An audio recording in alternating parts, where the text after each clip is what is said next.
이제 교수님인가 하도 물었는데 경상대 학생이 몇 명이에요 물었더니 15,000명에서 2만 명쯤 됩니다 그러네요. 제가 그때 이렇게 말했거든요. 야, 경대학교 교회가 있는데 1%는 감당해야 되지 않겠느냐. 그러니까 이제 1%면 150명, 200명이거든요. 근데 제가 16년째 들어가고 있는데요. 그런 생각이 들대요. 아, 그때 한 5%, 10% 할 걸. 1%만 했다. 그런 생각이 드는 요즘입니다. 여러분들, 제가 언젠가 어떤 분이 저한테 그랬어요. 목사님, 지금도 231 교회에서 기도합니다. 그분 얼굴은 잘 모르겠는데, 그분 말이 굉장히 저한테 뭉클했거든요.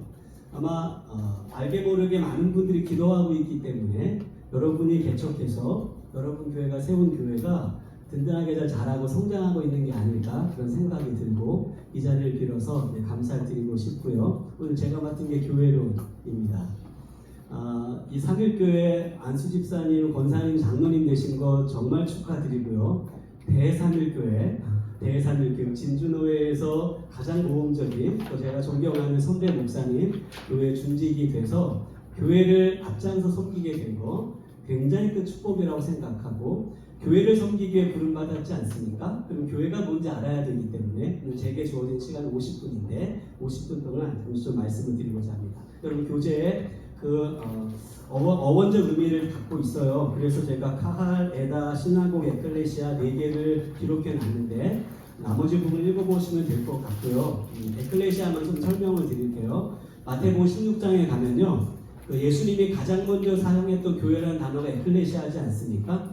이 구약 성경을 헬라어로 번역을 할 때 기원전 2세기 경에 이제 기원전 6세기 때 멸망을 당해서 히브리어를 모르는 사람들이 많아진 거예요. 그러니까 이제 당시 이스라엘 사람들이 후배들에게 율법과 모세오경을 가르쳐야 되는데 히브리어를 모르니까 이제 당시 공용어였던 헬라어로 번역할 필요가 느껴지게 되었고 그래서 이제 70명의 랍비들, 학자들과 그리고 대제사장 이렇게 해서 그 멤버들이 모여가지고 구약성경을 번역을 했어요. 그때 구약에 있었던 그 여호와의 총회 또 하나님의 백성 이런 단어를 이제 그 단어를 헬라어로 번역하는 과정에서 가장 많이 사용한 단어가 에클레시아라는 단어예요. 그러면 적어도 에클레시아가 1세기 때 어떤 단어로 사용됐는가를 알아야 우리가 섬기게 된 교회가 어떤 곳인지 알지 않겠습니까? 에클한 단어가 아웃오브라는 뜻도 있고요. 프롬이라는 뜻도 있어요. 그래서 밖으로라는 뜻도 있고 무엇으로부터라는 뜻도 있고 에클레시아가 칼레오의 변형어인데 칼레오라는 단어가 투콜이라는 단어거든요. 그러니까 부르는 거예요. 그래서 결국 에클레시아라는 단어는 밖으로 불러내는 무엇으로부터 불러내는 그게 이제 교회인 거예요. 그리고 우리들은 다 그 교회를 섬기기 위해서 선택받은 사람들인 거죠. 모태신앙들은 잘 모르겠지만 안모태들은 세상에서 부름받은 에클레시아 어원적 의미를 분명하게 알아요. 왜냐하면 예수를 알기 전에는 그냥 만나면 술이었거든요. 만나면 술, 만나면 당구장 뭐 이런 게 전부였는데 예수 믿은 순간이 진짜 세상에서 밖으로 부름을 받았어요. 전혀 새로운 세상이 되거든요. 그러니까 이게 정말 에클레시아라는 단어가 어릴 때부터 교회를 성장하신 분들 중에도 이 어원적 의미가 실제적으로 다가오신 분이 계실 건데 어렸을 때부터 교회 없었고 20대 때, 30대 때 들어오신 분들 어제 동강교회에서 임직식을 했어요. 제가 이제 그 동강교회 목사님이 저희 부목사님이었다가 담임으로 나가셔서 축사를 하러 갔었는데 임직받는 분이 거기 답사를 하더라고요. 답사하시는데 안수 집사님이 당신은 동강교회가 처음이라는 거예요. 그러면서 울먹거리더라고요. 나 중직자 가서 울먹거리면서 답사하는 분 처음 봤는데 아마 그분은 처음 교회 들어와서 이 교회에서 은혜를 받고 거듭나고 정말 에클레시아 세상으로부터 건진받은 세상으로부터 밖으로 나온 존재가 된 것에 무척 감사했던 것 같아요. 그러니까 그렇게 답사하면서 울먹거리면서 했는데 우리가 이제 그 교회를 섬깁니다. 천하보다 굉장히 소중하게 생각하는 한 영혼을 그리스도의 제자로 세워가기 위한 그 교회에 굉장히 중요한 무거울 중자를 써서 중직자의 그런 직분을 갖고 교회를 섬기는 사람으로 선택을 받은, 이게 얼마나 귀한 건지 몰라요. 그게 교회가 가진 어원적 의미인데요. 교회의 세 가지 표지가 있어요. 표지는 그냥 딱 보면 저게 그거야. 마치 홈플러스에 이렇게 있는 것처럼 삼각형 피라미드 같은 그 교회의 세 가지 표지가 있거든요. 저쪽 거기 다 저 동네에 가면 그 무당집이 많이 몰려 있는 곳이 있대요. 지금 무당집 과거에 가보신 분들 계신가요? 그 무당집 가면 어떤 무당집에는 이렇게 하얀 깃발만 걸려 있는 집이 있고, 어떤 무당집에는 빨간 깃발만 걸려 있고, 어떤 집에는 두 가지가 다 걸려 있고 태극기도 걸려 있는 집도 있어요. 그 하얀 깃발은요 어떤 의미를 갖고 있냐면, 하얀 깃발은 구순할 수 없어. 근데 점은 칠 수 있는 사람들, 그 사람들은 하얀 깃발. 빨간 깃발은 자기는 점은 못 쳐. 근데 구순할 수 있어. 그게 빨간 깃발이에요. 흰 거 빨간 게 두 개 다 있다. 어떤 사람일까요? 두 개 다 아는 사람. 태극기는 제가 인터넷 가서 읽었거든요. 태극기는 조심해야 돼. 가시면 안 되는데, 혹시 무당집을 가는데 태극기가 있다. 태극기는 장군신의 장군 이상 되는 신을 모신 집. 센 거지 그러니까. 그런 데 가면 잡히니까 조심하셔. 근데 이제 그 딱 보면 무당인지 알아. 교회도 딱 보면 세 가지가 있어요. 여러분 교재 있죠? 그 세 가지. 첫 번째가 뭐예요? 성례 합당한 집회. 두 번째 권징의 신실한 실행. 세 번째 말씀의 참된 선포. 요게 있으면 거긴 교회야. 그러니까 요게 바르게 배워지면 그 온전한 교회야. 이게 세 가지 표지인데, 칼빈 글 같이 한번 읽어볼까요? 칼빈 글을 같이 읽겠습니다. 종교의 기본적인 내용에 거짓이 침입하고 필수적인 교리 체계가 전복되며 성례의 사용이 끊어지면 마치 사람의 목이 잘리거나 심장에 치명적인 상처를 입었을 때 생명이 끝나는 것처럼 교회는 파멸이라는 분명한 결투를 맡게 된다. 이 칼빈이 기본적인 내용에 거짓이 침입하고 교리 체계 전복, 참된 복음이죠. 그리고 성례의 사용이 끊어지면 목이 잘린 것처럼 교회가 무너진다. 그러니까 두 가지를 굉장히 단호하고 굉장히 엄중하게. 그러니까 이 두 가지가 그러니까 그게 선포가 있으면, 성례정과 올바른 말씀의 선포가 되어지면 그 교회는 어디 있어도, 뭐 지리산 산골짜기에 있든지 아프리카의 저 구석에 있든지 아니면 지하실에 새들어서 비만은 비만 새는 있든지 상관이 없는 거예요. 뭐 그 교회 헌금이 얼마든지 교인이 몇 명이든 아무런 상관이 없고, 성례전이 바르게 집행이 되고 올바른 복음이 증거가 되어지면 그거는 교회 끈이나 교회 장소나 아무 것 상관이 없이 그건 참된 교회다.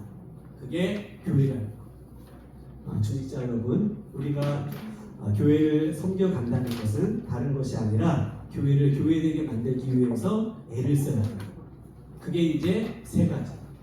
올바른 복음이 증거되고 성례전이 집행이 되어지는, 이게 우리가 세워나가야 될 교회의 참된 모습인데요. 그런 측면에서 여러분들은 굉장히 좋은 교회의 중직자가 될 것 같아요. 제가 가끔 우리 문장한 목사님 설교를 듣거든요.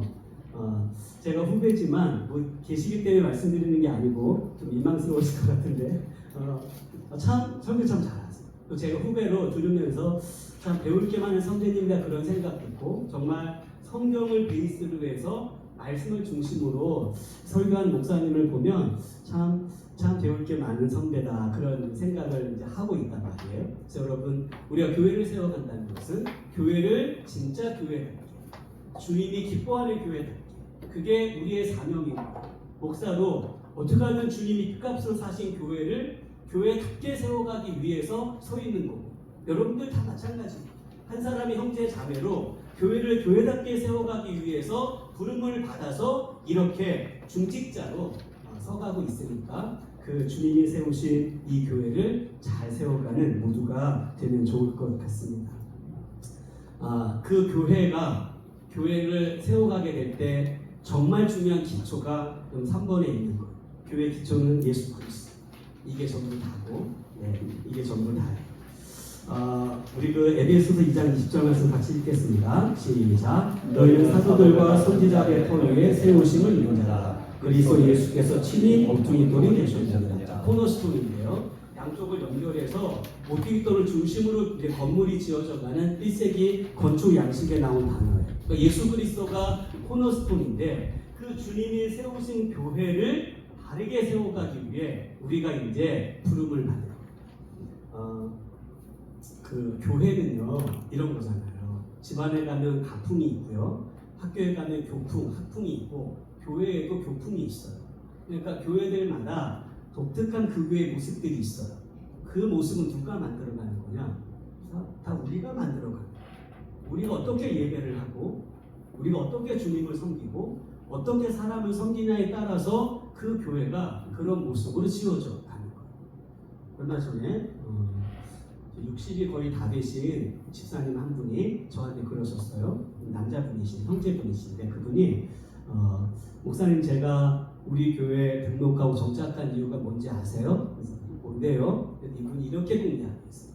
우리 교회는 텃세가 별로 없어요.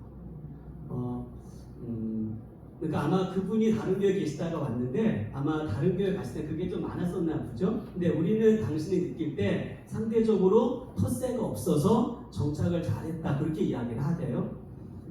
그게 감사한 거죠. 그 텃세가 없는 문화, 이 좀 내교회야 의식과 함께 새 가족이 왔을 때 환영해 줄 수 있는 그 문화는 누가 만들어가는 것일까? 제가 지금도 기억나요. 제가 지금 16년째 저희 교회 목회하고 있는데 재직해서 공식적으로 3번을 이야기했어요.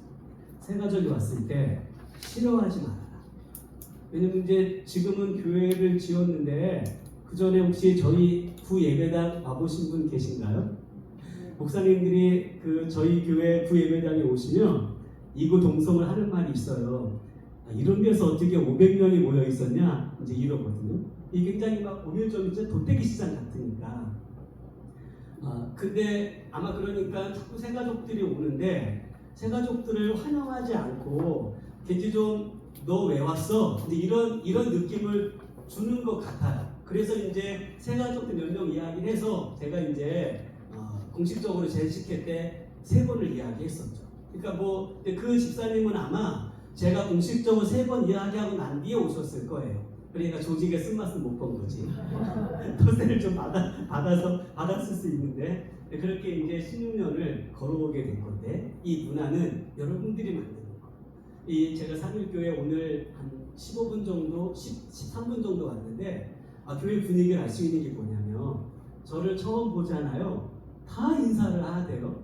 청년도 인사를 하고 자매도 인사를 하고 형제도 인사를 하고 제가 딱 와서 이게 알겠는 거예요. 어떤 분위기인지. 참 이런 분위기 잘 만들어 가서 교회 처음 보는 사람이 있으면 누구라도 인사를 하면 이제 그 분위기를 같이 만들어 가요. 이게 왜 그러냐면 예수님께서 우리를 그렇게 대하셨기 때문에 처음 오는 사람들 굉장히 어색한데 우리가 환대하고 또 섬겨주고 끌어안게 될 때 이제 그 문화 여러분들이 만들어 가서 누가 와도 따뜻한 교회, 누가 와도 적응이 쉬운 교회. 그거는 여러분들이 만들지 않으면 아무도 만들어가지 않거든요. 그래서 그 부분들은 좀 예수 그리스도 안에서 주님이 우리를 환대했기 때문에 주님이 우리를 너무나 사랑하셨기 때문에 그렇게 교회의 터이신 예수를 붙들고 정말 이 삼일교회의 터를 정말 주님처럼 만들어가는 중직자가 되면 좋을 것 같아요. 자, 30분 남았는데 자, 교회의 속성 볼게요. 자, 하나인 교회. 자, 17장 20절 같이 읽겠습니다. 시작. 내가 배우는 것은 이 사람들만 위함이 아니요 그들의 말로 말미암아 나를 믿는 사람들도 위함이니 아버지께서 내 안에 내가 아버지 안에 있는 것 같이 그들도 다 하나가 되어 우리 안에 있게 하사 세상으로 아버지께서 나를 보내신 것을 믿게 하소서. 자, 속성이란 말은 본질이란 말이에요. 쉽게 말하면 교회는 저거를 벗어날 수 없어요. 저런 모습으로 반드시 지어져 가야 돼요. 그게 속성이란 말인데 그 주님이 뭐라고 말씀하시냐면 삼위 하나님이 존재하는 방식으로 저희들도 하나가 되게 해주십시오. 그리고 뭐냐? 교회는 삼위 하나님이 연합해서 존재하는 것처럼 교회는 하나가 돼야 한다. 그래서 이유를 불문하고 교회는 다툼이 있으면 안 돼요. 아시는 분 계시는지 모르겠지만 저희 교회가 제가 부임하기 전에 좀 어려움이 좀 있었어요. 어려움이 있어서 제가 듣기로는 2년 동안 좀 많이 싸웠고 그 6개월 동안 목사님이 공석이 교회였어요. 그때 제가 이제 왔는데 회의를 할 때마다 진짜 분위기가 굉장히 하여튼 그랬던 기억이 있거든요. 이제 그랬던 교회가 어쨌든 우리 중직들이 연합하고 하나 되고 지금 장로님 되시면 저한테 그러대요. 당신이 싸웠던 경험이 있기 때문에 우리 교회에 앞으로는 어떤 일이 있어도 다툼과 분쟁이 생기지 않게 해야 된다는 그 말을 저한테 지금 장로님이신 분이 저한테 했던 기억이 있거든요. 교회는 분쟁이 있으면 안 돼요. 그거는 본질적으로 삼위 하나님이 완전한 연합과 하나로 존재하는 것처럼 저희도 우리처럼 하나가 되게 해주십시오. 그렇게 만드는 거예요. 여러분들이 중직이니까 혹이라도 교회 안에 교회들 원불교 신자들 있잖아요. 원망하고 불평하고 원불교 신자를 만나면 가서 이야기하는 거지. 그래서 교회 편에서 격려해주고 교회 편에서 하나가 되게 만들고 그건 우리가 하는 일. 이게 속성이니까 본질을 벗어나면 안 되지 않습니까? 요걸 하라고 우리를 불러 세운 거예요. 그래서 모든 중직자들은 교회의 속성을 따라서 하나로 만들어야 된다. 삼일교회 모든 식구가 한 공동체가 돼서 성부, 성자, 성령이 충돌됨이 없이 완전한 연합으로 존재하듯이 이 교회를 하나로 만들어간 그 일에 저와 여러분을 불러 세웠다는 사실을 잘 기억하시고 무겁게 그 직분을 잘 감당하셔야 된다는 것입니다. 두 번째가 보편성입니다. 보편성이라면 두 가지 의미가 있어요. 첫 번째는 누구나 들어와야 돼요. 차별이 있으면 안 돼. 종이건 유대인이건 자유자건 아니건 다 남자건 여자건 다 들어와서 누구나 들어올 수 있는 그 교회. 그게 첫 번째 보편성. 두 번째 보편성은요. 세계가 널려 있어요. 예를 들어서 한국에만 있다. 아프리카의 골짜기야. 이건 보편적인 것이 아니에요. 보편적이란 말은 전 세계 모든 열방과 민족 가운데 교회가 세워져 있고 그 공동체 안에는 차별이 없이 누구나 들어올 수 있는 교회. 그 교회가 그 교회의 보편성이 교회의 중요한 본질이라는 것입니다. 우리 한국 교회에 그런 말들이 있어요. 교회도 돈이 있어야 다녀. 이런 말들. 저는 그런 말 들으면 굉장히 화가 나요. 저는 20살에 교회를 처음 들어왔어요. 나름대로 좀 교회에 빚을 많이 졌다고 생각하는 목사거든요. 이제 교회 우리 형 누나들 선배들이 없었다면 아마 저는 교회를 나가지 않았을까. 이제 친가회가 아무도 없었을 때였으니까 그렇게 이제 그렇게 신앙생활을 시작을 해서 신학을 하고 목사가 될 수 있었던 건 교회 안에 형들과 누나들이 정말 케어 많이 해줬어요. 정말 케어 많이 해줘서 그분들 때문에 제가 쓰러졌다가 일어서고 이랬기 때문에 교회 빚을 되게 많이 지고 있어서 어쨌든 교회 빚을 갚는 마음으로 살아야 된다는 게 제 지론인데 근데 교회는 돈이 있어야 교회 다닐 수 있어. 근데 그 말 들으면 기분이 나빠. 교회는 돈 때문에 차별당하지 않은 곳이어야 되는데 왜 그런 말들이 공공연하게 이렇게 들어가고 이렇게 퍼져가는 것일까? 그 말은 교회 안에 어떤 모습이건 간에 교회 안에서 돈을 가진 사람들이 뭔가를 행사하는 거겠죠. 그러니까 모르게도 그렇게 교회 안에 그런 말들이 도는 것이 아닐까 생각이 되어지는데 어떤 것도 차별이 있으면 안 돼요. 누구나 다 받아들일 수 있는 가난한 사람이나 부한 사람이나 병든 사람이나 건강한 사람이나 지금은 돌아가셨는데요. 저희 교회 김덕남 어머니라고 계셨어요. 그분이 원래는 성인이었는데 청년 때인가 사고가 생겨서 양쪽 다리가 다 절단이 되신 분이거든요. 근데 옛날 교회는 엘리베이터가 없잖아요. 그분이 이제 교회를 오시면 우리 형제들이 휠체어를 딱 들고 2층 계단까지 이렇게 옮겨갔거든요. 제가 늘 가끔씩 교회에서 이야기할 때 그랬어요. 김덕남 어머니가 우리 교회 복덩이다. 저분을 잘 섬길 때 우리 교회가 복을 받을 거라. 그래서 그런지 모르겠지만 교회가 복을 많이 받았어요. 어쨌든 그 김덕남 어머니는요. 늘 그렇게 장애를 갖고 그렇게 사셨는데도 항상 늘 감사가 많았어요. 교회 올 때 감사하고 성도들 감사하고 또 남정교회 분들이 그 어머니가 나동에 저기 산골짜기 그 깊숙한 산 바로 아래 살았거든요. 그러니까 남정교회 분들이 가가지고 거기다가 시멘트 깔아주고 때 되면 다 풀쳐주고 막 이랬거든요. 그러니까 이분이 교회 오면 그게 감사한 거예요. 자기는 아무것도 할 수가 없단 말이에요. 형제들도 없어서. 근데 그분이 이제 그렇게 휠체어 타고 와서 주일마다 이렇게 이제 하면서 이제 그런 거죠. 진짜 그런 분들이 우리가 그분을 섬기고 연약한 자를 돌봐가면서 그분이 교회에 복의 통로가 돼서 그렇게 이제 성도들의 복을 받고 교회가 복을 받는 이제 차별이 없어요. 연약한 사람이 들어오면 더 잘 섬기세요. 힘든 사람이 들어오면 더 가까이 하세요. 구역 안에 목장 안에 어려운 사람이 오면 더 가까이 가서 말동무 해주고 그런 작은 섬김들이 여러분에게 복이 되는 곳이고 교회가 건강하게 세워져 감과 동시에 저렇게 보편적인 교회를 우리가 구현해낼 수 있는 삶의 모습이 되어집니다. 자, 세 번째는 거룩성. 카도시라는 단어 이제 잘라내라는 뜻이고 하기오스 구별하다는 뜻이거든요. 그러니까 결국 이제 이 거룩이라는 단어의 뜻 자체가 밖으로부터 불러내 잘라내고 구별하고 그런 의미를 갖고 있는데 그게 교회의 거룩성에 대한 의미인데 이걸 좀 여러분에게 적용을 시킨다고 하면 교회가 거룩하다는 것은요 본질적으로 그래요. 본질적으로 이미와 아직의 관계에 있지만 그러니까 고린도 교회를 봐도 여러 가지 희한한 일들이 교회 안에 있는데 바울은 그 교회를 성도라 부르게 주저하지 않았어요. 그렇게 할 수 있었던 것은 바울이 저런 개념을 갖고 있지 않았을까. 그리스도 안에 속해 있기 때문에 예수 안에 속해 있는 모든 형제와 자매들은 이미 거룩한 존재가 된 거예요. 왜냐하면 그리스도께 붙어있고 그리스도 안에 속해 있기 때문에 그렇게 본질적으로는 거룩한 존재인데 실제 인상적으로 거룩하냐? 거룩하지 않거든요. 실수 많고 넘어지고 연약하고 많이 쓰러지죠.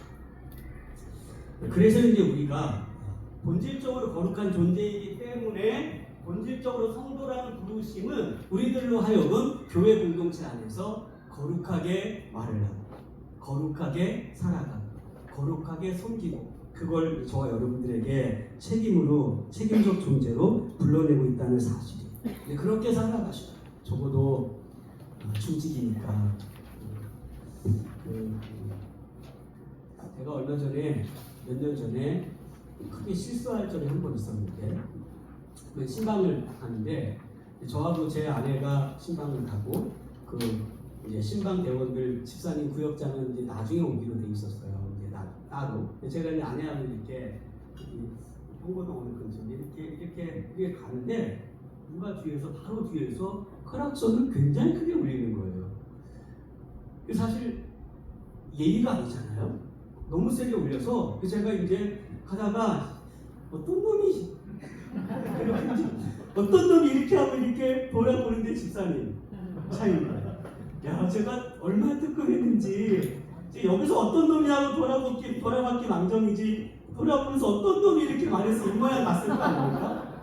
조심하셔야 합니다. 조심하고 예수 믿는 신자는 그렇게 거룩한 존재로 살아야 될 존재로 부름을 받았기 때문에 이렇게 쓰러지고 넘어져도 계속 성도 안에서 안수집사가 되니까 권사가 되니까 장로님이 되니까 달라지는 것 같아요.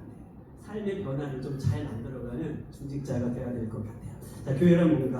자, 몸으로서의 교회 볼게. 교회가 몸이라는 건요. 예수님은 이미 하늘에 계시잖아요. 하늘에 계시고 영적인 존재이신데 영적인 존재인 그분이 이 땅에 당신의 몸을 만들어 놨다는 거. 쉽게 말하면 보이지 않는 영적인 존재가 보이는 공동체를 만들어 놨는데 그게 바로 교회라는 거. 굉장하지 않습니까?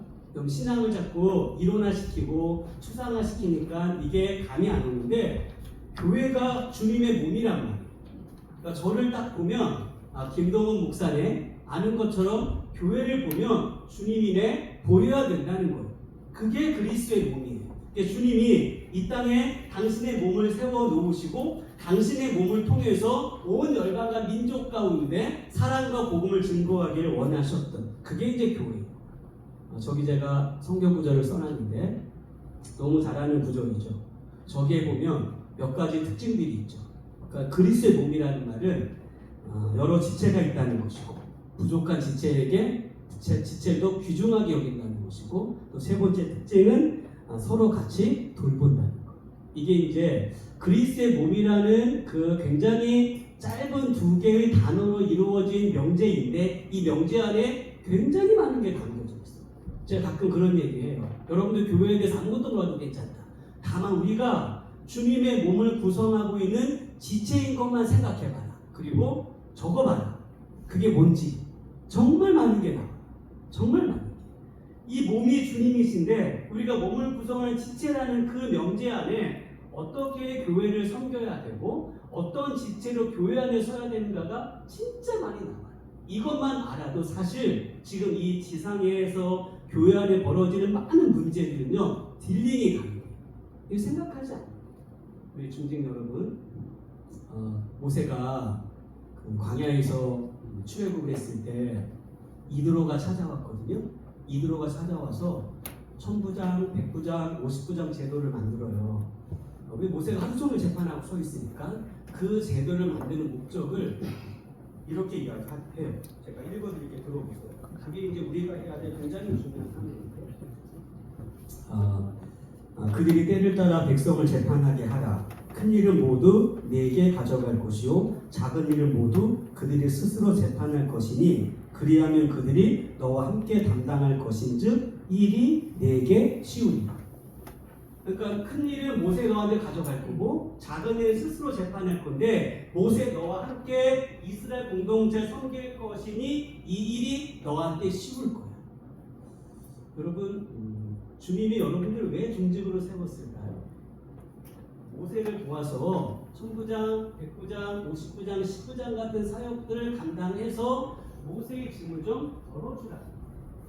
모세의 짐을 덜어서 모세가 수백만 원 끌고 40년을 진행해 나가야 되는데 이렇게 하루 종일 재판하고 서 있으면 지쳐 쓰러지니까 모세를 도와서 좀 이렇게 잘 공동체를 세워갈 수 있도록 그렇게 10부장까지 제도를 만들어요.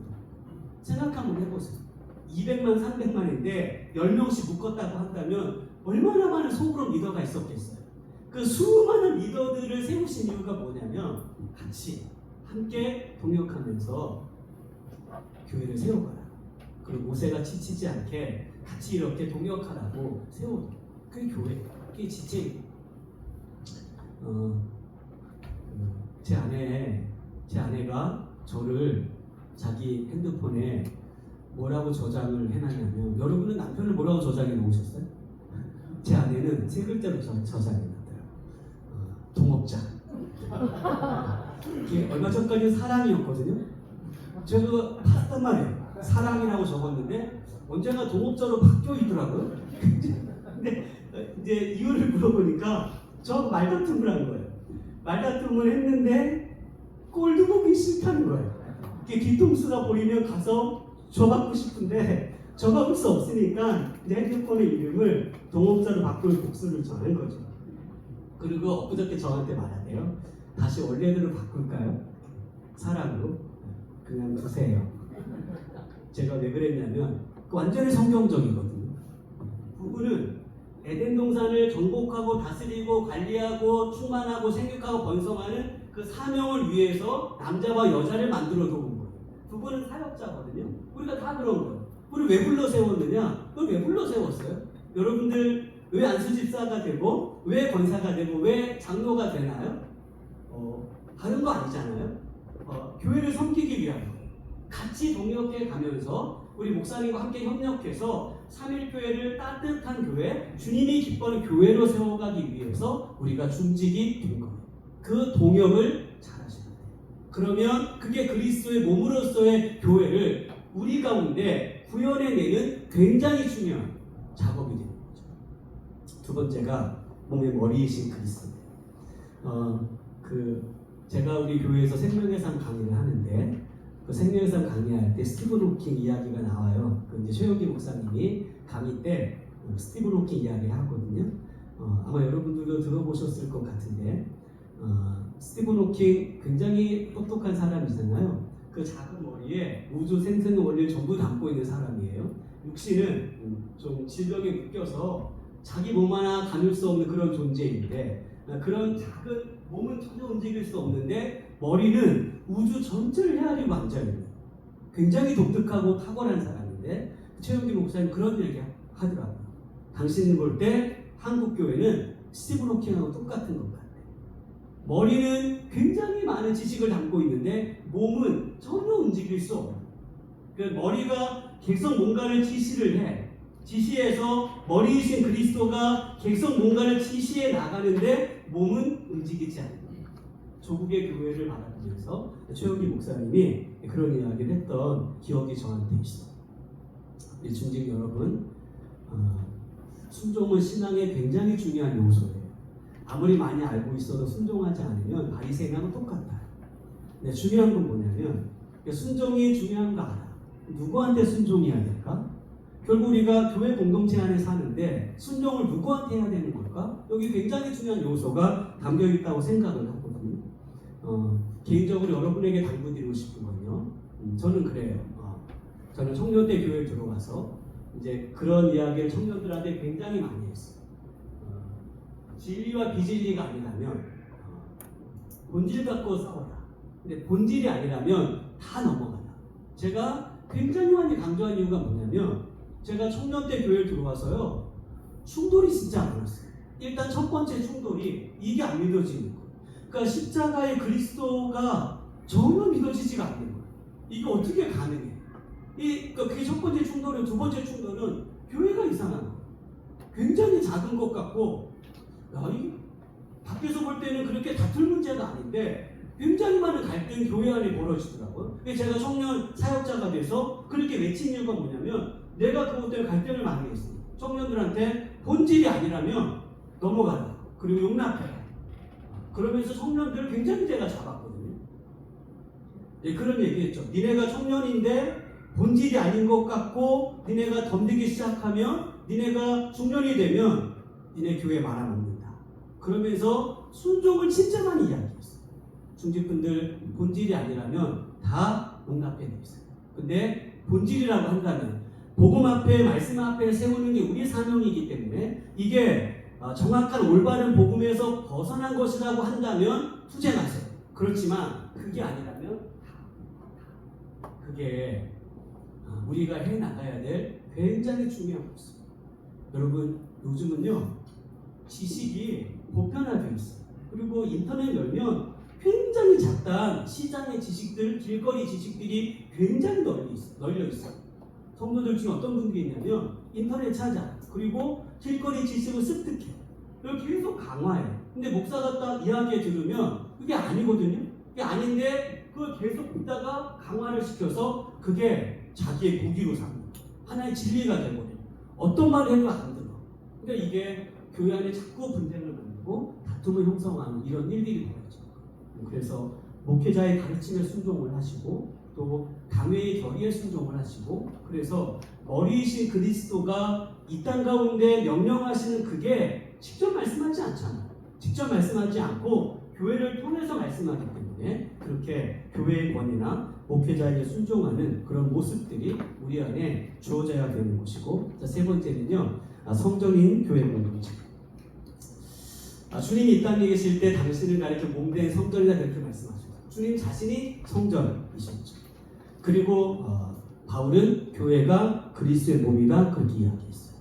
자, 주님이 성전이시고 교회가 주님의 몸이라는 말은 교회가 성전이라는 거예요. 같은 맥락인 거죠. 자, 교회가 성전이라는 이 말에 두 가지 의미가 있다고 생각해요. 첫 번째 의미는 하나님 함께 하신다. 주님이 집중하고 관찰하고 임마누엘 존재한다는 첫 번째 의미가 있고 두 번째 의미는 교회야 성전처럼 살아라 이 의미예요. 서두에도 이야기했지만 저와 여러분의 빛과 소금이에요. 소금은 자기를 녹여야 되고 촛불도요 자기를 계속 녹여내야지만 불을 밝힐 수 있어요. 목회자로 살면서 제 개인적으로 조국교회 성도들의 문제 중에 하나가 뭐냐면 우리들 문제 중에 하나가 뭐냐면 자기를 녹이려고 하지 않아요. 그러니까 초는 녹아줘야지만 불을 밝힐 수 있고 소금도 녹아줘야지만 맛과 부패를 내는 건데 자기는 녹이려고 하지 않고 너 녹아져야 돼. 이러고 이야기하는 경우가 되게 많아요. 근데 이게 왜 문제가 되냐면 그 성전의 공동체 안에 성령이 임하게 되면 성령은 반드시 하는 게 있어요. 성령은 반드시 뭘 하냐면 우리 심령을 밝혀내요. 그래서 온전하게 신앙생활을 하고 은혜가 있는 성도들은 전부 다 뭐라고 고백하냐면 내 탓이에요, 나 때문이에요. 이게 정상적인 거예요. 근데 나를 밝혀내고 나를 녹여내고 내 촌놈을 녹여내서 세상을 밝혀야 될 그 소금과 빛이 된 신자가 다른 사람을 향한 주님은 나를 밝혀내는 거예요. 이러한 것들이 교회 안에 많은 다툼을 만들어내기 때문에 성전처럼 사세요. 내가 녹아지면서 상대를 밝혀내고 내가 녹아지면서 교회에 맞서게. 그게 우리가 살아가야 될 중직의 모습인 것입니다. 그리고 주님이 함께하는 공동체를 세워갔으면 좋겠어요. 제가 목사로 당부드리고 싶은 건 오늘 저에게 그런 일이 있었는데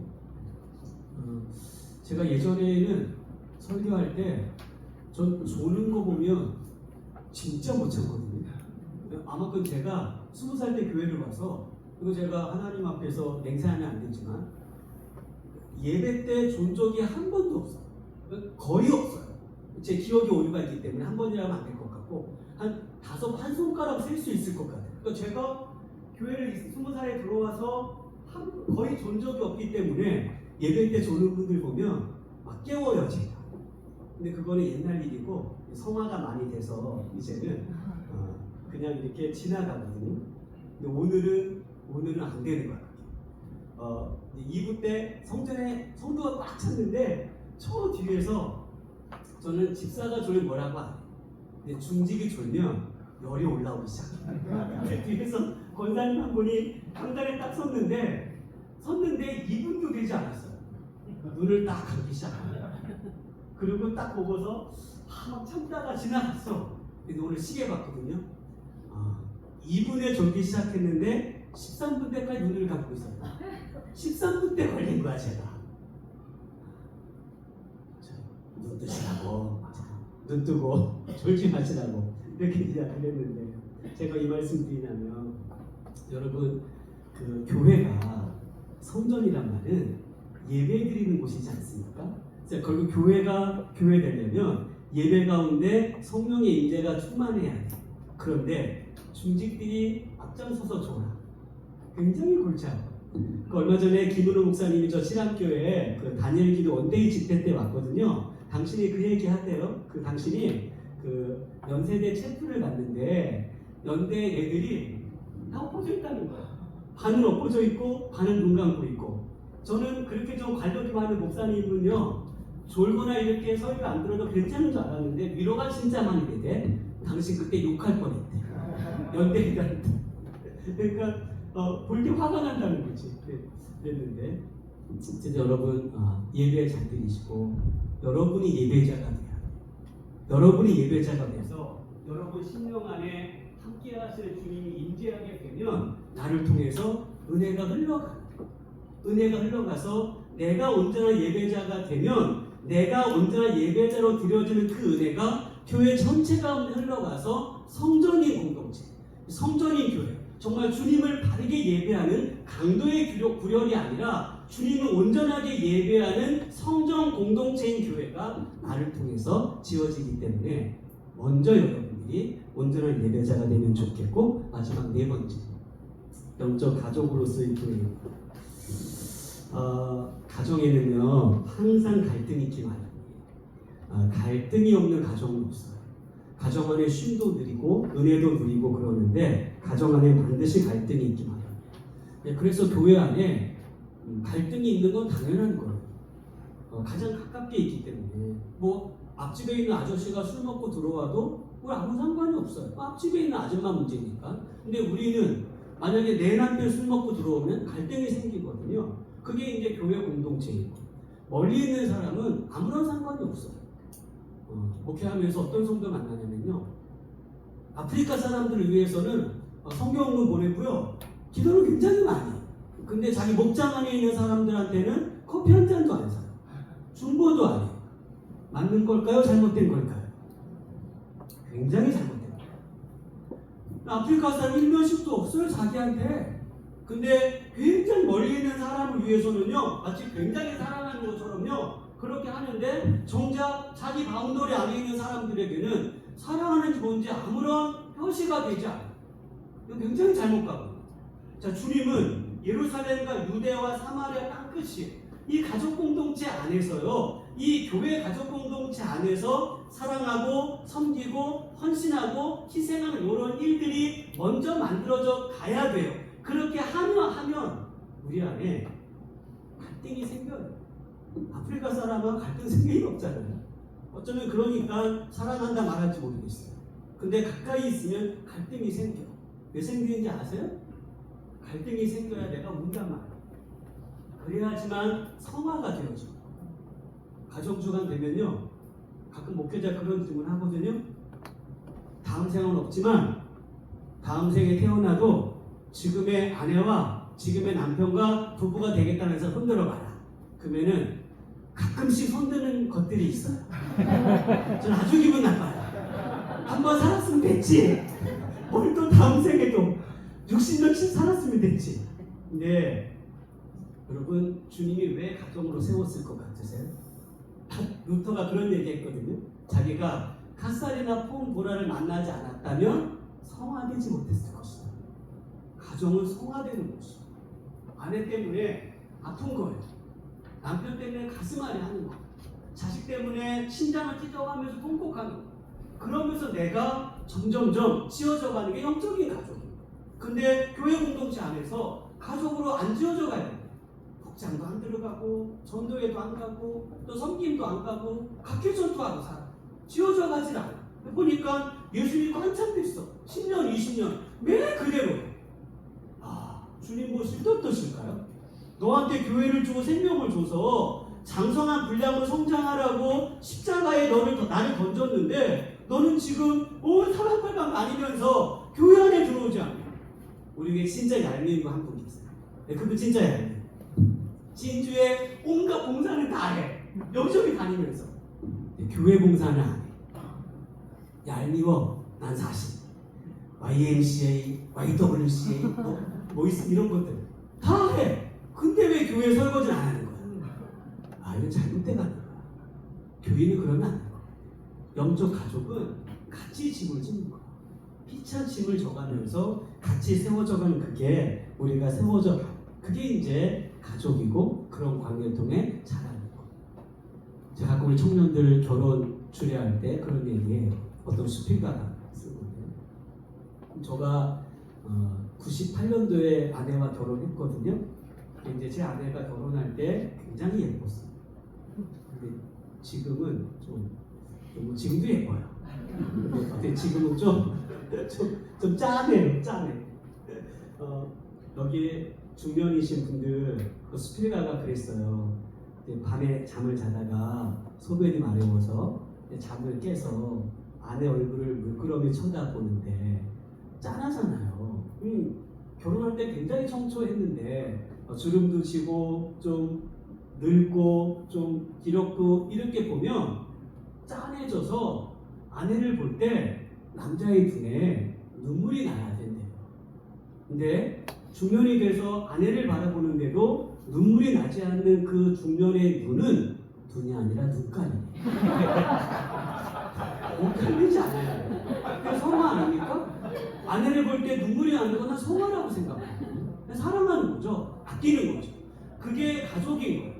같이 어려움도 같이 하고 기쁨도 같이 하고 고난도 같이 해가면서 20년, 30년을 걸어온 거예요. 그러니까 아내를 볼 때 눈물이 나는 거죠. 그런 사람들이 교회를 살아요. 함께 고난을 같이 하고 함께 울고 함께 아파했던 사람들이 교회를 가슴에 끌어안고 하나님 앞에 통곡해가면서 교회를 붙들고 목회자 붙들고 기도하고. 저희 교회 여러분이 파송할 때 개청된 건 아닌데 일주일 뒤에 오신 권사님 집사님이 계세요. 강경자 권사님, 김현우 집사님. 이분들 굉장히 좋아. 지금 몇 년이니까 벌써. 개척할 때 거의 와가지고 33년이에요. 변함이 없어요. 변함. 그러니까 그 집사님 권사님 볼 때 감사한 거예요. 감사하고 33년이면은 지겨울 것 같거든요. 제가 볼 때는. 근데 그 시간 동안에 소원을 변함이 없이 교회를 세우고 있는 두 분을 바라보면서 고마운, 아마 그분들 오늘 저희 교회 트램폴린 앞에서 자부를 만났어요. 권사님 자부. 그 자부가 저한테 그러는 거예요. 목사님 건강 괜찮으세요? 우리 시어른들 밥상에 같이 앉기만 하면 목사님 건강 걱정을. 이 감동받았어요. 그러니까 33년인데 물론 저하고 16년이지만 정말 변함이 없이 그렇게 지어져가는 사람들이 가족이 돼서 교회를 끌어안고 걸어가는 거예요. 중직 여러분, 저도 말씀드렸지만 교회 빚을 많이 진 목사예요. 그래서 어떻게 하든 제가 늘 이제 기도하는 바람은 하나의 교회만 건강하게 세우고 천국 가면 좋겠다. 제가 가끔 했던 기도 제목이 여러분 교회를 세우는 동역자로 같이 부름받아 감사하고 제가 존경하는 문장한 목사님, 선배 목사님과 함께 교회를 잘 세워서 지금도 3일교회가 우리 노회 안에서 굉장한 역할을 감당하고 있어요. 아무쪼록 그 선한 영향력이 교회 많이 퍼져가서 지금도 좋은 소문이 나는데 더 좋은 소문이 나는 그런 교회로 여러분들이 교회를 잘 세워갈 수 있기를 바랍니다. 기도하겠습니다. 고마우신 주님, 부족한 저희들을 또 안수집사로